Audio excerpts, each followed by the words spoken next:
Bom dia, amada Igreja Batista do Pacaembu. Bom dia a todos os queridos e queridas que participam conosco nesse canal. Por mais um domingo estamos juntos e que a graça de Deus esteja derramada sobre todos vocês, sobre todos nós, nesses nossos dias conturbados em que estamos vivendo, né? Dias de tantas situações complicadas, mas também dias de bênçãos, dias que temos recebido a força e a graça do Senhor para viver. E para que isso possa acontecer a cada dia mais, para que nós possamos viver uma vida em Cristo, uma vida na fé em Jesus, eu quero trazer aquela palavra que já abordamos na semana passada, que se encontra na segunda carta de Pedro. Nós lemos os versículos 1 ao 11 e falamos a respeito dos acréscimos da fé.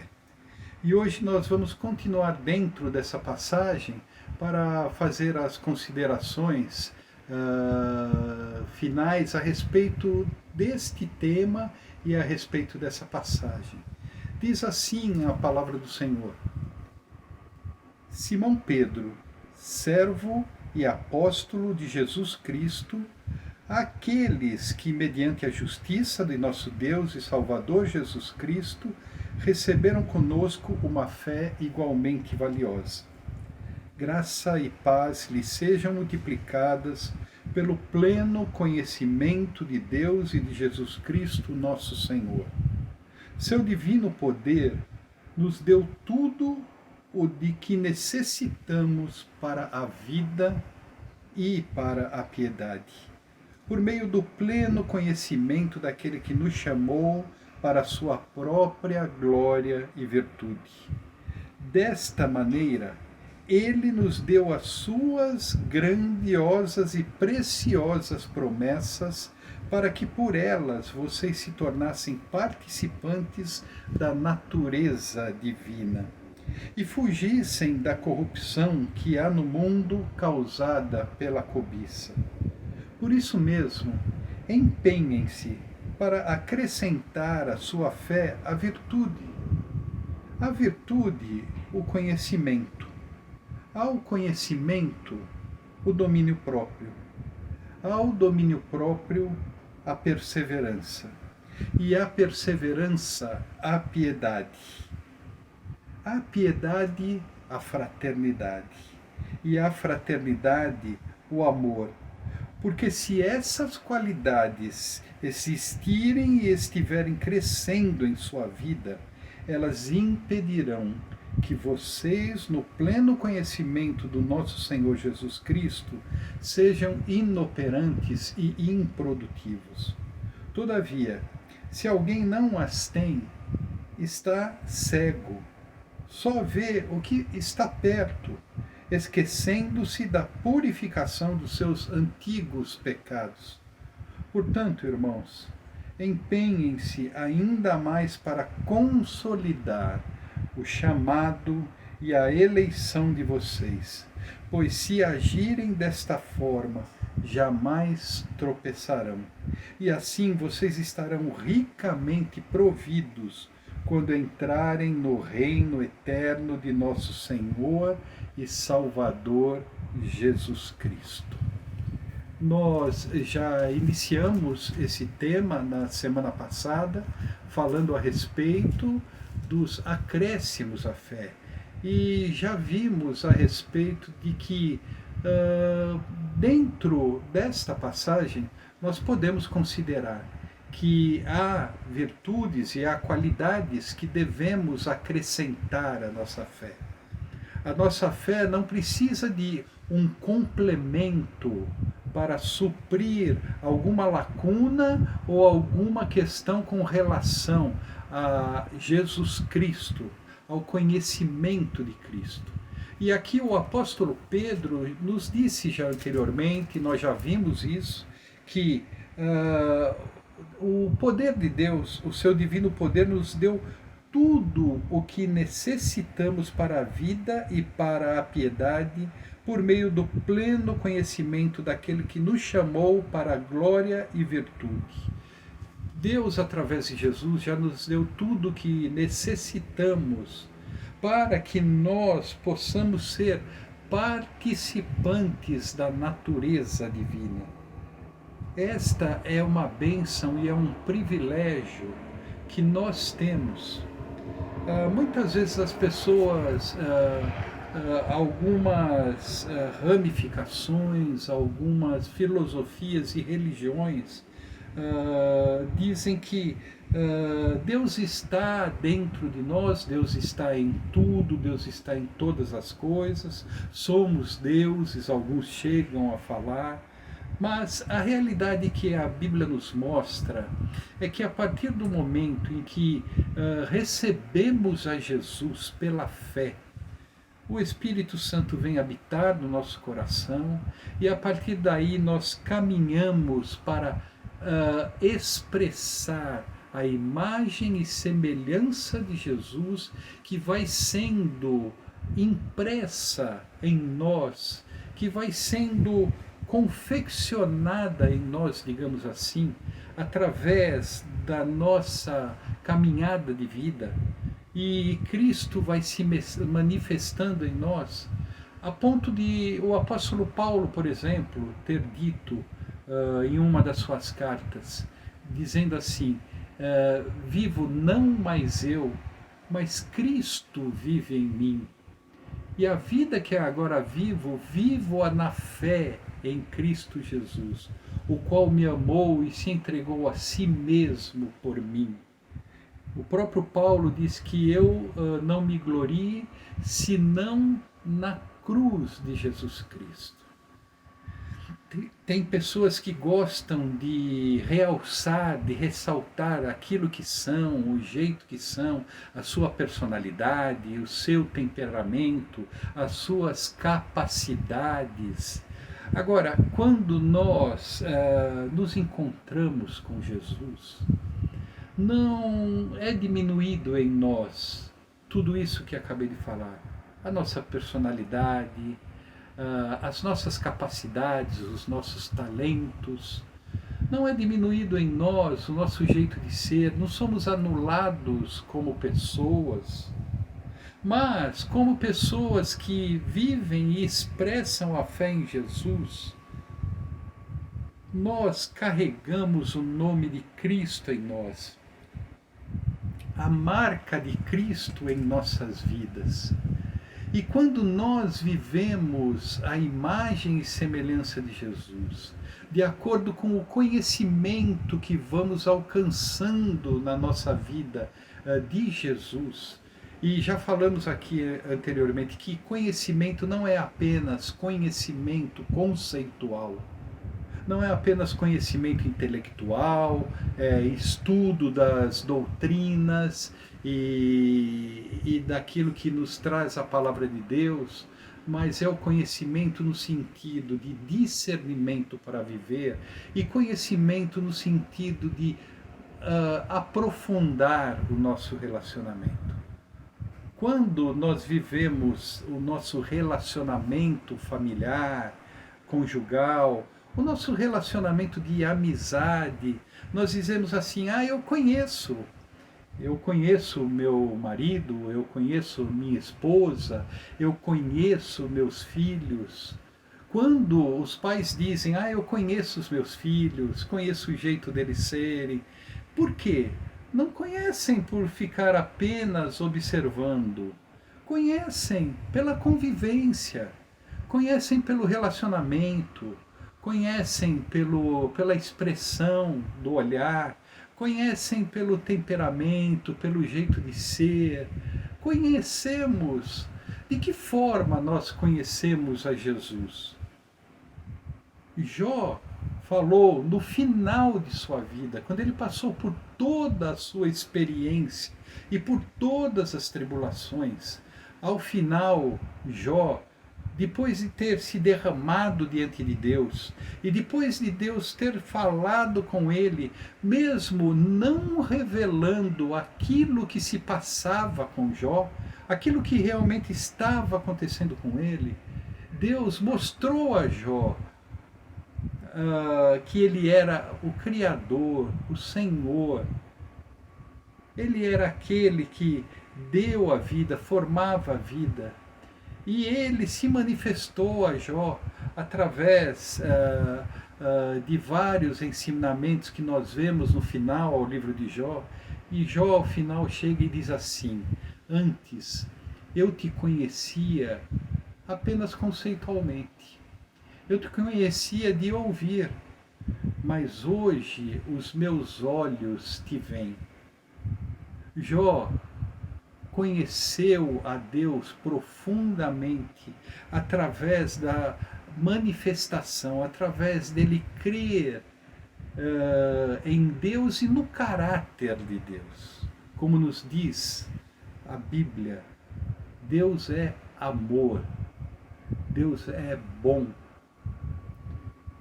Deus tem todas as virtudes e atributos em si. Deus é um ser pessoal. Deus é um ser de relacionamento. Deus é um Deus que compactua, que se relaciona com o homem. Deus criou o homem e a mulher a sua imagem, conforme a sua semelhança. E o propósito de Deus é que eles partilhassem consigo da sua companhia. Conhecimento de Jesus Cristo é andarmos com Jesus, é procurarmos conhecer, através da palavra, sim, a natureza de Jesus, quem verdadeiramente era Jesus. Não apenas um Jesus no nosso conhecimento, mas um Jesus que se permite conhecer através da fé. E a fé é este confiar, este crer, este entregar a vida a Jesus Cristo, este andar com Jesus, este andar com Jesus crendo naquilo que Ele nos prometeu. Eis que estou com vocês por todos os dias, até o final de todas as coisas, até a consumação dos séculos. Agora, esta fé é a expressão de andarmos com Jesus. Esta nossa fé é a expressão do nosso conhecimento de Jesus Cristo. A nossa fé expressa a nossa natureza, de que somos participantes da natureza de Deus através de Jesus. Por isso que Pedro nos diz aqui, conhecedor e vivenciando esta fé, sabendo profundamente aquilo que ele estava vivendo, conhecendo profundamente a Jesus, já tendo vivido uma vida de que em alguns momentos ele poderia pensar que teria decepcionado a Jesus, que Jesus teria desistido dele por causa da sua traição, por causa de dizer que faria algo e não fez, por causa de algumas promessas, por causa dele confiar nas suas próprias habilidades e capacidades. Mas Pedro conheceu em sua vida a Jesus profundamente. E quando Pedro fala de acrescentarmos estas virtudes, estas qualidades, estas características essenciais à nossa fé, Pedro sabia muito bem o que ele estava dizendo. Pedro estava falando com a experiência de um homem de profunda caminhada e relacionamento com Jesus. Por isso ele nos diz aqui e nos traz estes 7 ingredientes essencial para o fortalecimento, para a expressão da nossa fé, para expressarmos verdadeiramente a nossa fé, para sermos reconhecidos como pessoas de fé, que andam com Jesus, para expressarmos a imagem e semelhança de Jesus na nossa vida. E quais são estas 7 virtudes? Quais são estas 7 qualidades? Aí ele diz aqui, a partir do versículo 5, por isso mesmo, empenhem-se para acrescentar à sua fé a virtude, o conhecimento, o domínio próprio, a perseverança, a piedade, a fraternidade e o amor. Então aqui estão todos os ingredientes necessários que devemos acrescentar à nossa fé. Virtude. Junto com a virtude, o conhecimento, como diz aqui, o domínio próprio, a perseverança, a piedade, a fraternidade e o amor. Primeiramente, o que ele diz por virtude? Acrescentai à fé a virtude. Esta palavra, quando falamos virtude, pensamos assim em excelência, pensamos em qualidades preciosas na vida de uma pessoa, nas virtudes de uma pessoa, naquilo que ela tem de bom, naquilo que ela tem capacidade de fazer. Dentro do sentido original da palavra no grego, a virtude também ela está relacionada e ligada à coragem e à eficiência, à eficácia, ao resultado das nossas capacidades e virtudes. Mas a palavra virtude em si, ela não expressa necessariamente, quando Pedro diz acrescentai à fé a virtude, nós não estamos aqui acrescentando à nossa fé as nossas virtudes. Nós devemos acrescentar aquela decisão que nós tomamos, a fé que nós abraçamos, as virtudes ou a virtude de Cristo, de caminharmos e de expressarmos a Cristo. Quando as pessoas nos virem, elas não vão apenas admirar o que somos, mas nós devemos viver uma vida tal como nos disse Jesus. Vós sois o sal da terra e a luz do mundo. E quando Jesus disse assim, assim brilhe a vossa luz para que os homens possam apreciar as vossas obras e através disso possam glorificar a Deus. Quantas pessoas querem esta glorificação para si?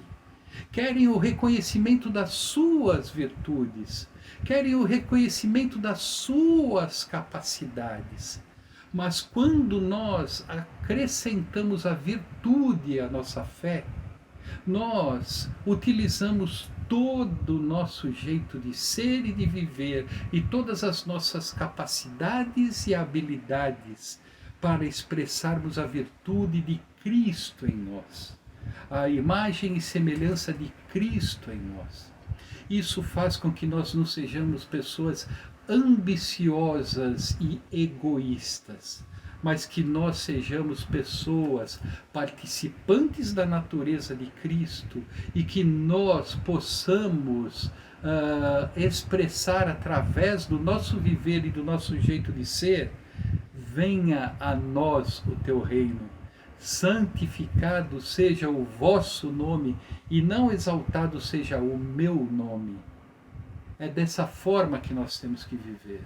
É dessa forma que a palavra nos ensina. E se alguns pensarem, não é isso que eu quero, é isso que nós passamos a viver através da fé. Assim como Paulo diz, o amor de Cristo o constrangeu. Ele não conseguia mais viver do modo como ele vivia antes.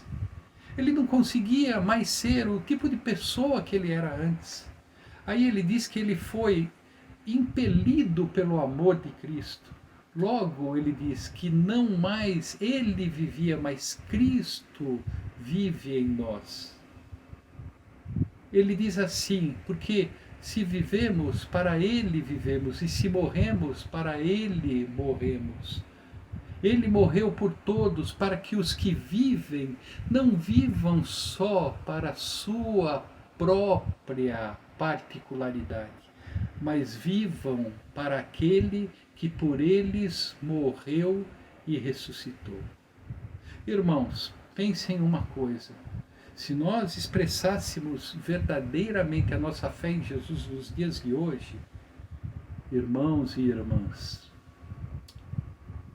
nós não seríamos acusados de tanta coisa, de intolerância, de radicalismo religioso, de preconceitos, de homofobia, de polarizações, porque o que nós buscaríamos seria exaltar a virtude de Cristo.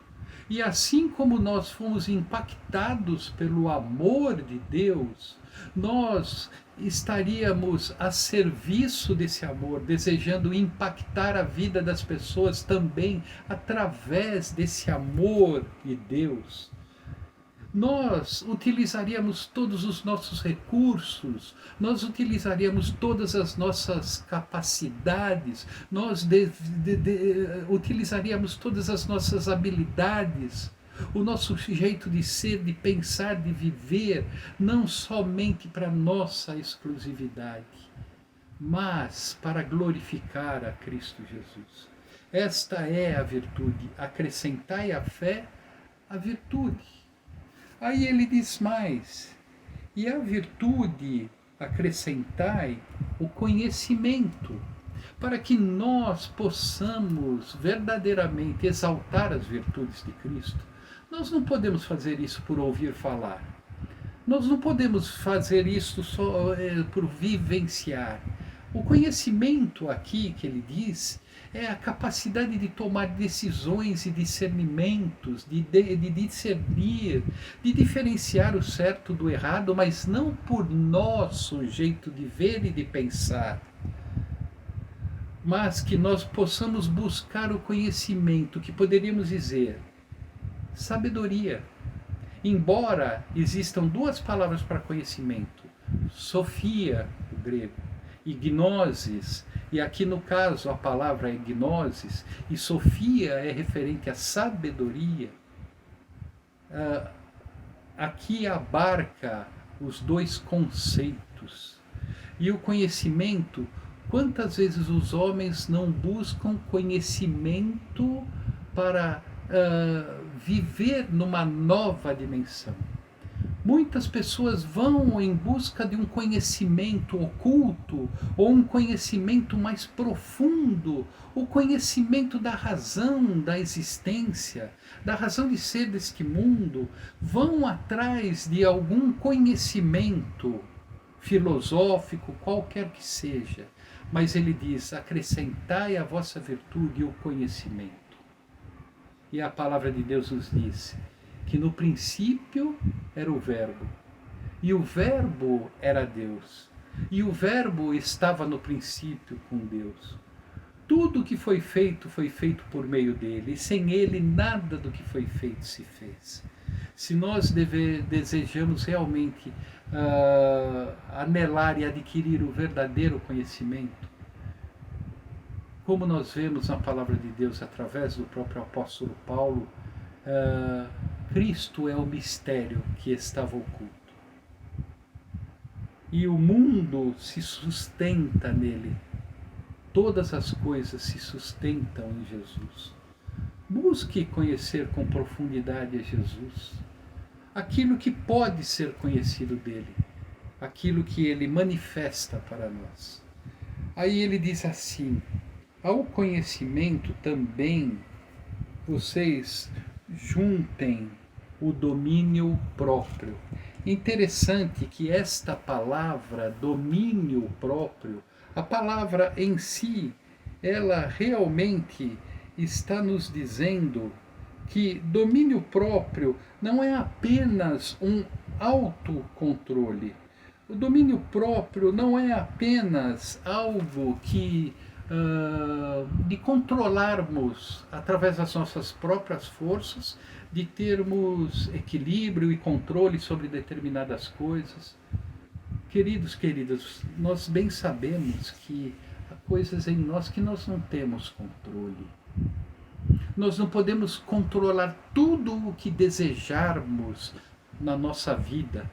Quantas vezes temos dificuldades com nossos impulsos, dificuldades com a nossa própria natureza. Como o próprio Paulo nos diz, aquele bem que eu quero fazer eu não faço. O mal que eu não quero fazer, esse está sempre dentro de mim. O profeta Jeremias nos diz assim, que o coração é enganoso, tremendamente corrupto. Quem o poderá conhecer? Quem pode dizer aqui que conhece o próprio coração? Quem pode dizer que conhece as suas próprias capacidades?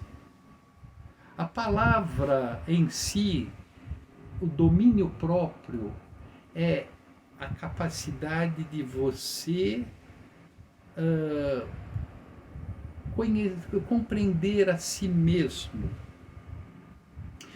Em que sentido seria isso? Como nós nos conhecemos e sabemos que muitas vezes não temos controle sobre muitas coisas. O domínio próprio, ele só pode ser exercido através da ação do Espírito Santo nas nossas vidas, nos dando aquela força que não temos, aquele controle que não temos. Quantas vezes nós tentamos fazer coisas, tentamos fazer uma dieta que não conseguimos, exercícios físicos que deveríamos conseguimos. Quantas vezes os nossos pensamentos caminham para um pensamento impuro? Quantas vezes nós falamos palavras que não gostaríamos de falar?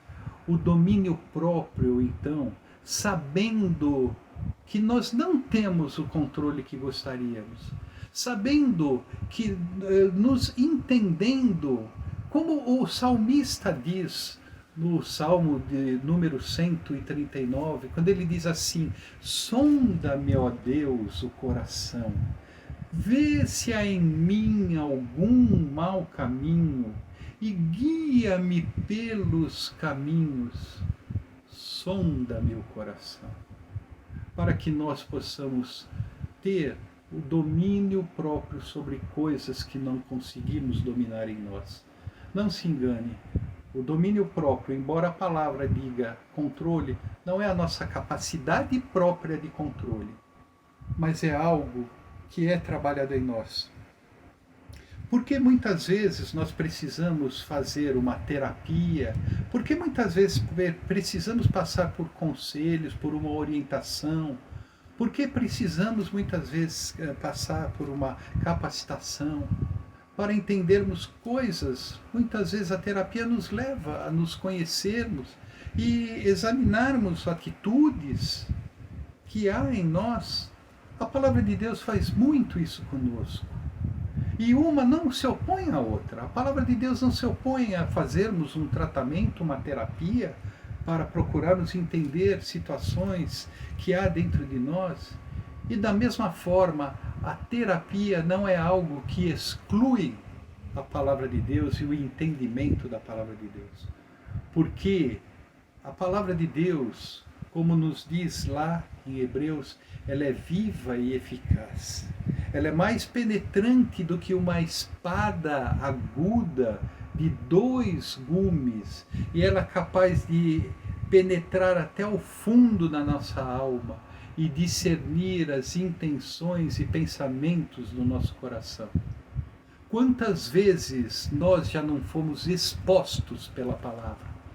Quantas vezes não passamos pela experiência de ouvir a palavra de Deus e parece que estamos nos vendo, na realidade estamos nos vendo? E eu gosto sempre de dizer aqui, quando nós abrimos e expomos a palavra de Deus, muitas vezes nós somos expostos pela palavra de Deus. Nós não examinamos a palavra de Deus apenas. Nós somos examinados pela palavra de Deus. Nós não estudamos a palavra de Deus.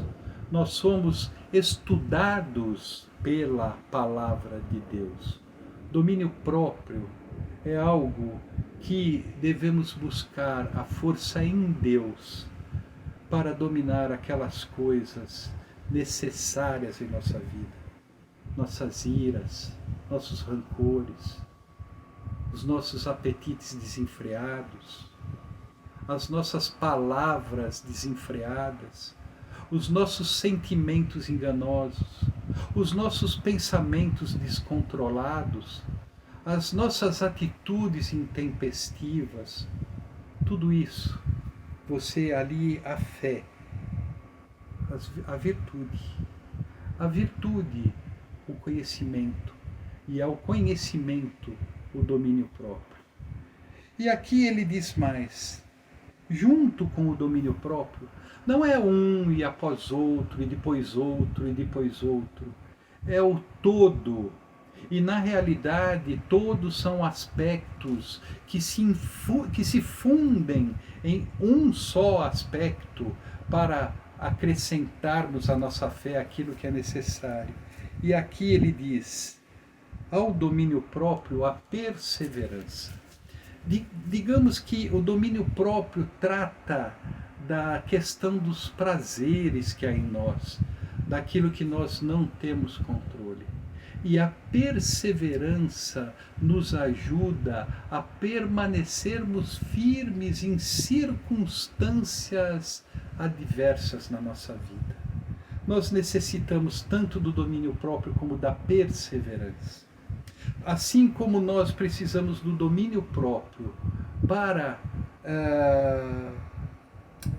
não fazermos aquilo que há em nós que possa trazer danos a outras pessoas ou ao nosso redor, nós precisamos da perseverança para caminharmos firmes e de formas persistentes em situações que não dependem de nós muitas vezes, em circunstâncias que estão fora do nosso alcance, em circunstâncias como nós temos vivenciado, circunstâncias sociais ou econômicas, ou circunstâncias de saúde, ou situações adversas da vida, circunstâncias de relacionamento, que coisas acontecem conosco sem que fosse algo causado por nós, por exemplo. Quando nós sofremos opressões, perseguições, quando nós somos mal compreendidos, quando há pessoas que falam mal, que trazem enganos e mentiras muitas vezes sobre nós, a perseverança é a capacidade de permanecermos firmes, de não desistirmos das lutas, de não querermos fugir, de enfrentar as situações na nossa vida, de não orarmos apenas para que Deus afaste as dificuldades, mas que, pelo contrário, que Deus nos ajude, nos capacite, nos dê força de suportarmos as aflições. Aí o texto nos diz aqui, a perseverança acrescentem a piedade. Esta palavra, piedade, ela é muitas vezes mal interpretada. As pessoas, quando falam de piedade, pensam de uma pessoa, como diríamos, alguém assim devoto, apenas devoto, uma pessoa fanática religiosa, um piedoso. Ou quando nós falamos de piedade, muitas vezes pensamos em atos de piedade, um ato de gentileza, um ato de bondade. Esta palavra tem uma força em si. Esta palavra, a piedade, ela está ligada ao relacionamento correto com Deus. Pelo contrário, não ao exagero, não ao fanatismo religioso, não as pessoas serem alienadas e terem um conhecimento distorcido, viverem só nas suas práticas religiosas. Esta palavra piedade, ela é uma palavra que nos traz um verdadeiro relacionamento com Deus e um verdadeiro relacionamento com as pessoas. Piedade está ligada à devoção e reverência. Nós temos a devoção com Deus. E o que significa devoção com Deus? Significa levarmos Deus a sério na nossa vida. Significa exaltarmos o nome de Deus na nossa vida.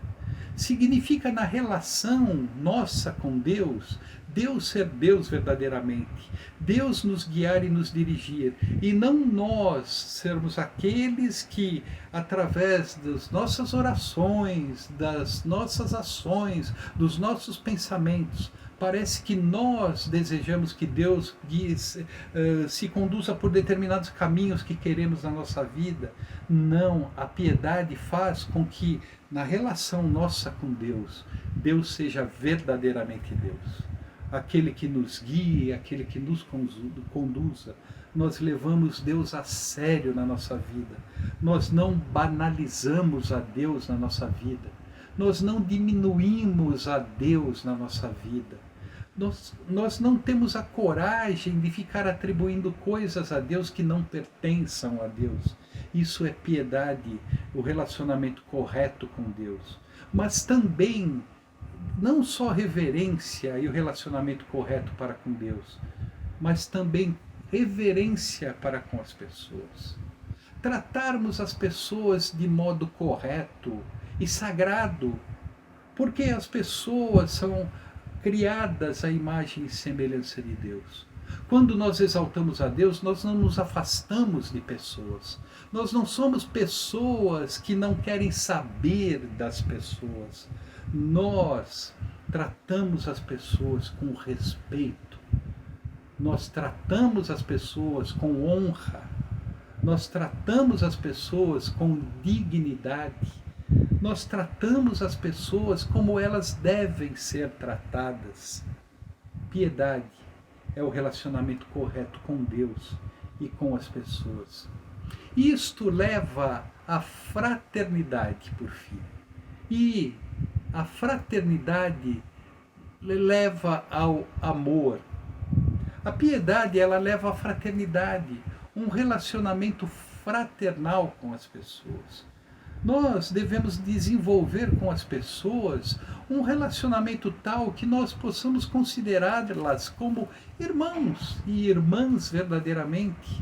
Nós, quando falamos irmãos e irmãs em Cristo, falamos pelo relacionamento da nossa fé, falamos pela experiência da nossa vivência, mas nós devemos ter um relacionamento fraterno com as pessoas.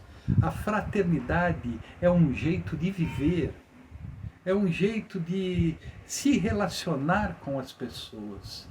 Fraternidade. Um amor que consideremos também as pessoas. Isso vem muito da piedade e ligada à fraternidade. E por fim, a fraternidade, o amor. O amor é a medida de todas as coisas. O amor é aquilo que nos atraiu. O amor é o que nos liga a Deus, o amor é o que liga a Deus a nós, o amor é a força mais poderosa deste mundo, o amor é uma força que pode destruir qualquer barreira que haja entre nós. O amor é um poder que pode acabar com qualquer guerra. O amor é um poder e o amor não é algo fraco, algo diluído, não. O amor é algo precioso, algo profundo. É algo que nos transforma, é algo que nos transformou, é algo que mexe com o nosso interior. Se você quer ver mudança nas pessoas, haja com as pessoas com um amor profundo. Quantas pessoas foram resgatadas do seu jeito errado de viver, porque tiveram pessoas que as amaram profundamente e que não desistiram de pessoas, não desistiram delas. Deus não desistiu de nós. Jesus não desistiu de nós. Jesus morreu por nós. Jesus viveu e morreu por nós. E Jesus ressuscitou. E por causa disso nós podemos ter o seu amor realçado, ressurreto, digamos assim, dentro de nós. O amor é a medida de todas as coisas, e muitas vezes aqui já falamos a respeito do amor.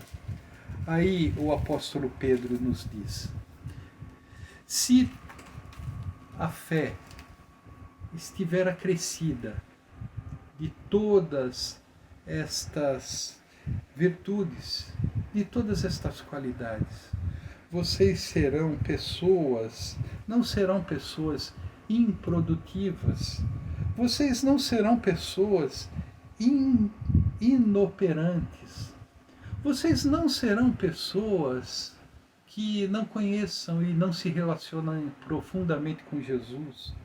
Vocês não serão pessoas míopes. Me perdoem, não estou falando, mais uma vez digo a miopia. A miopia no sentido de só querer enxergar aquilo que está perto de si, adiante de si. De você só ver aquilo que está próximo, de você não querer aprofundar a sua visão e o seu conhecimento de vida, de você querer viver uma vida rasa, uma vida superficial, uma vida que você não queira pagar o preço, não queira se empenhar, como diz. Para nós acrescentarmos essas virtudes à fé é necessário o empenho. É algo de esforço dentro de nós. É algo de desejo intenso de querermos isto para nós. Ele diz: se estas qualidades existirem e estiverem crescendo em sua vida, elas impedirão que vocês, no pleno conhecimento do nosso Senhor Jesus Cristo, sejam inoperantes e improdutivos. Mas ele disse: se alguém não quer saber, se alguém não as tem, ele está míope, tem uma visão distorcida da realidade e da vida, e de si mesmo e de Deus. E ele diz que até ele se esquece daquilo que Jesus Cristo já fez por ele. O perdão e a misericórdia que ele já alcançou nos seus pecados e na sua vida. Ele diz: portanto, irmãos, empenhem-se ainda mais para confirmar na sua vida a fé que vocês já possuem, a decisão que vocês já tomaram por Cristo. E se você não tomou uma decisão, considere, pense. Não é uma opção na nossa vida. A Cristo não é mais uma opção na minha vida que eu posso tomar ou não. Cristo é o caminho, a verdade e a vida. Ninguém chega a Deus senão por Ele. Oremos. Senhor Deus e Pai querido, nós queremos te agradecer imensamente por Jesus Cristo, nosso Senhor. Nós queremos te agradecer imensamente pelo teu grande amor. Nós queremos te agradecer imensamente porque através de Jesus o Senhor já nos deu tudo o que é necessário para vivermos as virtudes e a piedade e para que nós possamos viver a vida. Senhor, no nome de Jesus, nós queremos te pedir que tu nos dês o empenho que precisamos, que tu nos dês aquela força que necessitamos, Pai, para acrescentarmos estas qualidades à nossa fé, para que a nossa fé possa ser fortalecida em nosso coração, para que nós possamos viver uma vida, ó Pai, que te agrade, não uma vida vazia, uma vida superficial, uma vida inoperante, uma vida improdutiva. Senhor, ajuda-nos a buscarmos com a intensidade do nosso coração essas qualidades em nossa vida para o fortalecimento da nossa fé, para que sejamos pessoas que tenham sensibilidade, que tenham percepção, pessoas que queiram te enxergar, ó Pai, e que queiram aprofundar o relacionamento contigo. Senhor, essa é a oração que nós te fazemos, no nome e por amor de Jesus Cristo. E que agora a graça do nosso Senhor Jesus Cristo, que o amor de Deus, o nosso Pai, que a comunhão e a consolação do Espírito Santo esteja sobre todos nós, sobre toda a humanidade, desde agora e para todo o sempre. Amém. Deus te abençoe e te guarde, e até a próxima semana, se Deus assim o desejar. Amém.